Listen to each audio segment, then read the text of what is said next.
Hello, my name is Omar So, and I'll be discussing business level strategy. And the focus of our conversation is Starbucks Corporation.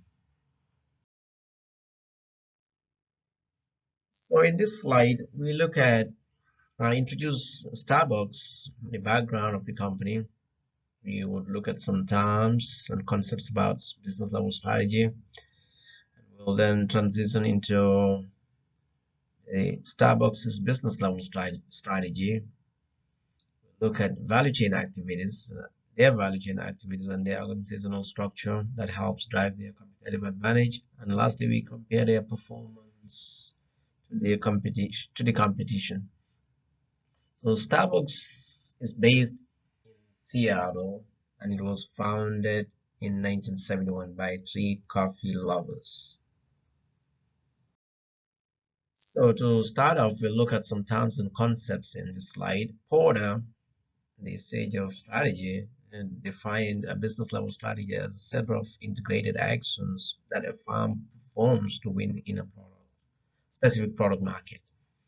So he further identified five types of strategies, business level strategies, namely the low cost leadership, a differentiation strategy, a focused cost leadership, a focused differentiation strategy, and then an integrated strategy which combines both the low cost leadership and then the differentiation.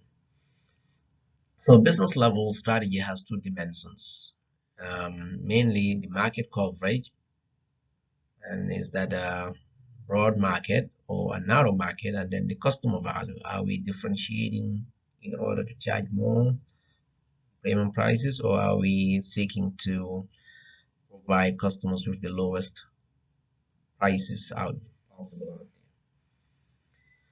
So for a differentiation strategy is basically a firm performs or produces goods and services at an acceptable cost with superior features. That's a distinctive characteristic of the differentiation strategy.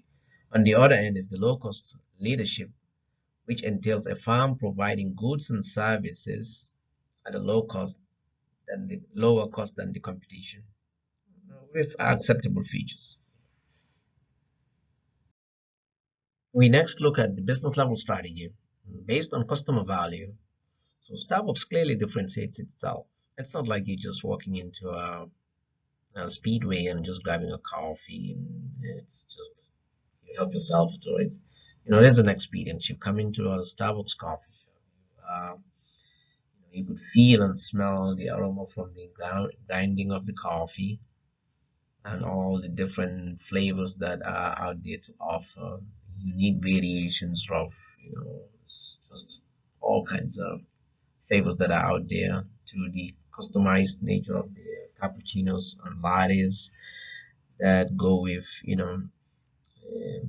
events and seasons like a pumpkin spice latte and stuff like that. Their marketing efforts drive the value chain activities and thus help create that distinct service and appeal that you get from a Starbucks store. It competes in a broad market, so it's not a narrow market, definitely not, because Starbucks has more locations than McDonald's in America. That's huge. And they are present in just about any continent in the world as well. Their source of competitive advantage thus is derived from the premium prices the brand is able to command. So we'll analyze their value chain activities to see what you know helps support their competitive advantage. Firstly, Starbucks sources from premium growers that they actually partner with to make sure they have the right you know tools and the latest technology to grow the best coffee. The new product development, which is supported by the marketing function, drives their process. They create the appeal, you know, and the new products that customers would pay more for, the features that are out there, vanilla or some soy or all of those, extra features that customers value that differentiates one farm from the other. their operations in the form of the baristas, turn those beans into cappuccinos that we come to lattes and whatnot. The sales and service work in the background to make that impact that we feel and just the appeal of the coffee shops that we come to expect from Starbucks. The music and then just the nice environment and the seating and just the, welcoming environment. Their follow-up service leverages customer data to improve and customize the customer experience. And this is through their rewards program. Our final stop is to look at the performance of the farm and to measure how well they're doing based on their strategy. So the premise of a differentiation strategy is to create value for the farm in the form of profits, right? So Starbucks, in line with that, actually has $2.83 billion for the last 12 months, up from 928 million that was in 2020, according to Yahoo Finance. So another measure of a brand out of a farm value is, it's the brand name. That's an intangible asset, and sometimes it could be even higher than the intrinsic value of the farm.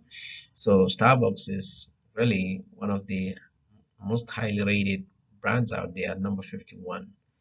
If you compare that to Ford Motor Company, which is number 52, Citibank number 54, and Goldman Sachs ranked at number 55.